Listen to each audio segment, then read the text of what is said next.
My name is Omar and I will now explain our midterm lab exam for ITW2. So for our project, we have to make a Gcash transaction management system that lets us record a cash in and cash out transactions.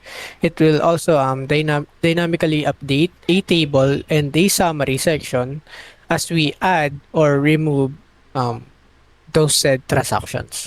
So let's get over to our HTML structure, and it will be explained by my member Julie Andre Barina.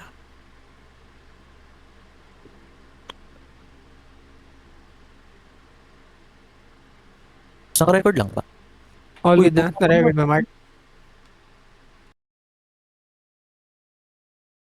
Dangal greetings everyone. I am Julia Andre Barina, and before we proceed to the transaction JavaScript, we first take a look at here in our HTML structure. So here we have a select drop down for transaction type for cash in and cash out, then the input type for the amount, input type number, then the input type text for the description, and the add transaction button for the transaction. And we also have the p tag for a error message. Then after that, here we have a filter section. Then as you can see, we have a select drop down for the transaction if it cash in or cash out. Then here we have the transaction table and the transaction table body. So this is where we our transaction be displayed. Then here last we have the div id summary section for the summary for p, total cash in, and the total cash out, and the balance display. So now we proceed to the JavaScript. So before we get into the jQuery part, let me first talk about how we store the data. So we use the object-oriented programming here. So we create the transaction class, then then we have the properties transaction ID and transaction type, amount, and the description. We also have a then then we also have a two variables outside the class. We transaction list array, which is initialized as empty. Then this array where we store all the transaction object. Then the transaction counter, which starts at 1 and goes up every time a new transaction is added. So the IDs are auto generated and never be repeated. That is all. Thank you po.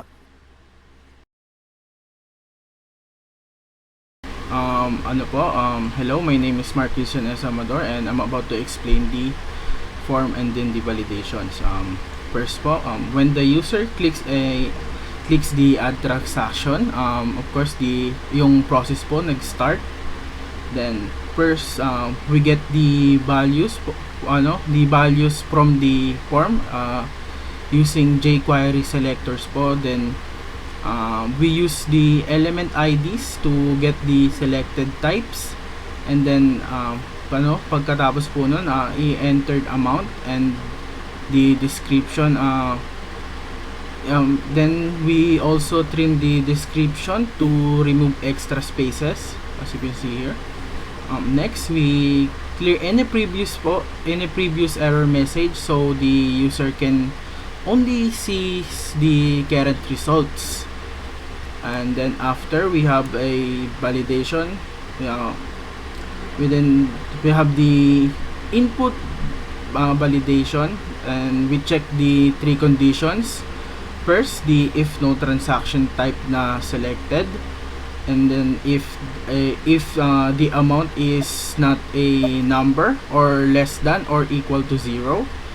And then the next condition is if the description is empty, and if any of those three condition is failed or has failed and not fulfilled, we display an error message using the dot text function, and then stop the function using return. And then if all inputs naman po is valid, we create a new transaction object. Then we pass the transaction ID, the type, the amount, and then the description into the constructor. Then we store the all of those into the array of the transaction list, using the current length as the index. Then after all that, we increment the transaction ID counter. Then we go to we go to the updates. We update the interface. We call the add transaction row to display any new entry in the table, and then update the summary to recalculate all the total of the balances. And then finally, after we're done doing all that, we reset the form field so the user can use program again and enter new transaction. Thank you.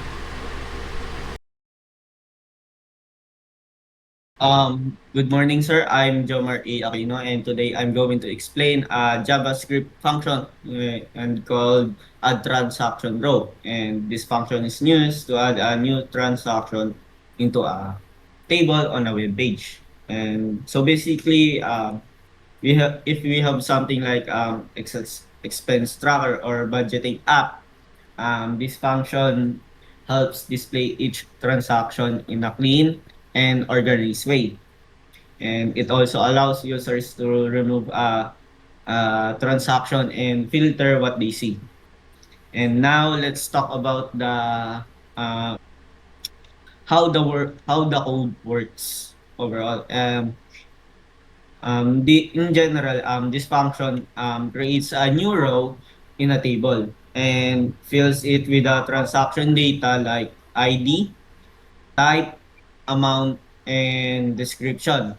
And then adds a remove button. And after that, it checks if the row should be shown or hidden based on a filter. And finally, it adds the row to the table. Now, let's talk about the code. First, we define the function, and we have a add transaction row, and it accepts one parameter which is called transaction. In this transaction is an object that contains all the details we need, like the ID, type, amount, and description. Next, we create the table row. In here, we use jQuery to create a TR element. And this row will hold all the data for one transaction. And after that, we add some attributes to the row. And we store the transaction ID and transaction type using data ID and data type. And this is are helpful because we can use them later for things like filtering and identifying the row. And then we create the table cell, and we create a four cells. First is the for ID, next the type, the next naman po is the amount, and finally for the description. And for the amount po, we use to fix here, which makes sure the number always has two decimal places. And next naman po, we create the remove button here. We make a button and label it remove, and then we add a click event here. And so when the button is clicked, it calls another function which is called remove transaction, and in here we pass two things, the transaction ID and the table row. And this allows the program to remove both the data and the row from the table. After that, we put the button inside its own cells, and then we combine everything. And we append all the cells into the row one by one. And like the ID, type, amount, description, and the action button. Now, let's come to the filtering part. Um, Here we get the current value from a drop-down menu. And if the selected filter is not all and it does not match the transaction type, we hide the row. So basically, if it matches po, it will show. And if it doesn't match, it will hide naman po. And finally, we add the row table, and we select the table body and append the row to it. And that's how the transaction appears on the screen. Now, overall, this function dynamically recreates a table row, display the transaction details, adds a remove button for interaction, and applies a filtering to control visibility. And it uses jQuery to make everything easier, and especially when working with HTML elements and events. And that's all for my explanation, and thank you po.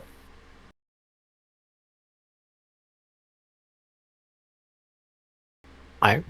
Thank you, Joe Maracino. My name is Omar, and I will explain our remove transaction function.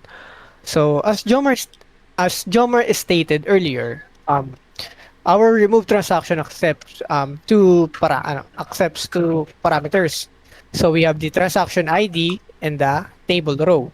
So the table row is of course our literal row from the table, and in this function we will remove it from the document object model. So first, what we'll do is search for our transaction ID in our transaction list. So we will use for loop to iterate through our transaction list and compare if our the transaction ID that has been passed is what on our it's in our transaction list, that transaction ID, the transaction ID property. If it is found, we will now use the splice function, using the two parameters, our index, our target to be removed, and our object to be removed, and the limit 1. Of course, we're going to just remove 1. So after that, let's break from our for loop. So after that, we will use table row that remove. We will use the remove method. So basically, we are targeting our table row that has been passed in our function, and just use that remove to remove it from the DOM. So after that, we are going to recalculate the summary because we our transactions has been updated. So it will now it will be removed from our system, and it will also decrease or update our summary, our totals. So I will now so for our update summary, I will now explain our function for update summary. So we have two variables, the total cash in and the total cash out. So basically, this is where our totals will go for the two categories, for the two types. So now we're going to loop through all of our transactions to compute the totals. So we will compare if our transaction list, our object, that transaction type, the transaction type property is equals to cash in.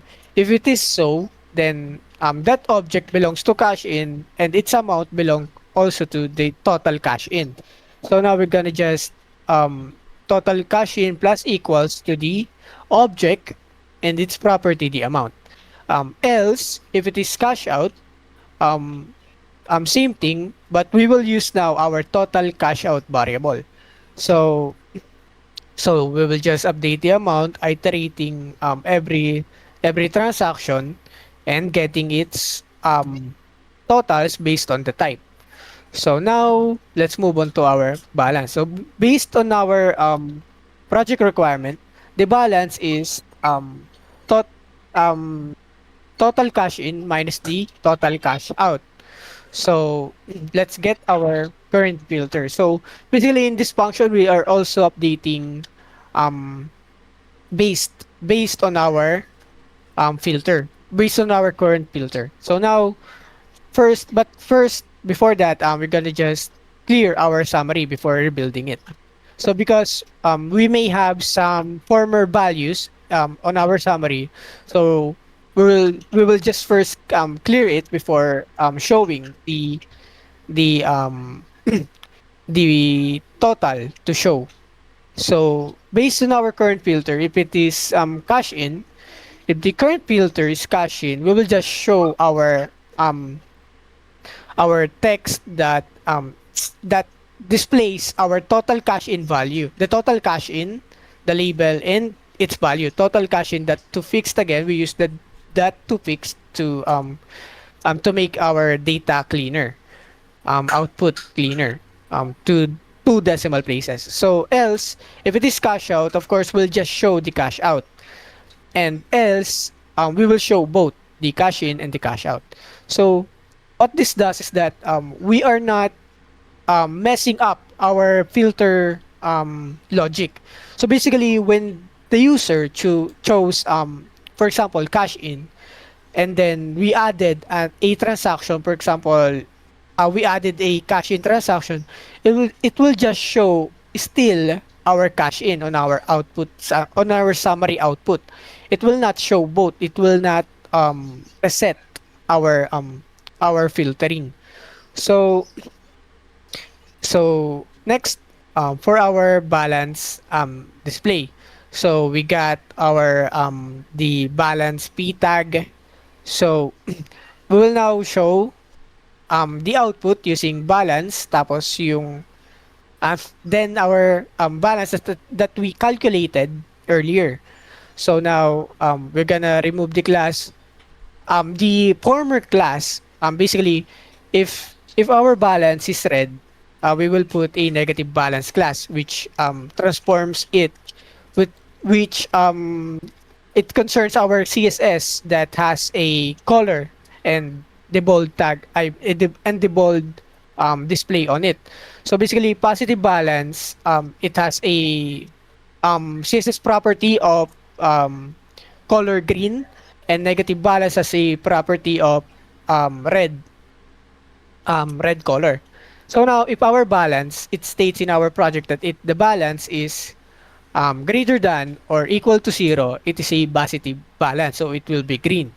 Else, balance paragraph, let's just add the class negative balance. So now our balance balance p tag, balance text will be colored red.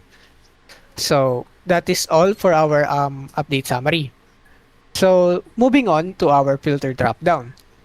So basically, when the filter dropdown changes, so on change, we will now update our table and show based on its data type, on our transaction type, if it is cash in or cash out. So first, let's get the value of our selected filter. It could be cash in or cash out. Then next, on our table body, table row, let's just basically this selector, we are getting all of our table rows. So let's use the dot each, then the function. Let's get the row type using the attribute that we saved on the row. So basically, if our row states that its data type is cash in, so let's just show the cash in if it is our selected filter. So that is the logic here. So now, in code, if selected filter is equals to all, of course we're gonna have to show all. So this that shows, so this refers to the table row. So let's just show basically that table row. So now we are going to compare if the row type is equals to the selected filter. So basically, if it is, for example, our row type is cache in and the selected filter is cache in, this will run. So now this basically this table row will now show. Else, let's hide. Basically, it is not aligned to our selected filter, so let's just hide that table row. Then next, let's update the summary to match the new filter. So basically, we will just show the total of the cache in based on selected filter. So same thing. For example, we selected cache in, so only the totals of cache in will be displayed. So that is all for our midterm lab exam for ITEW2, so our Gcash transaction management system. So thank you.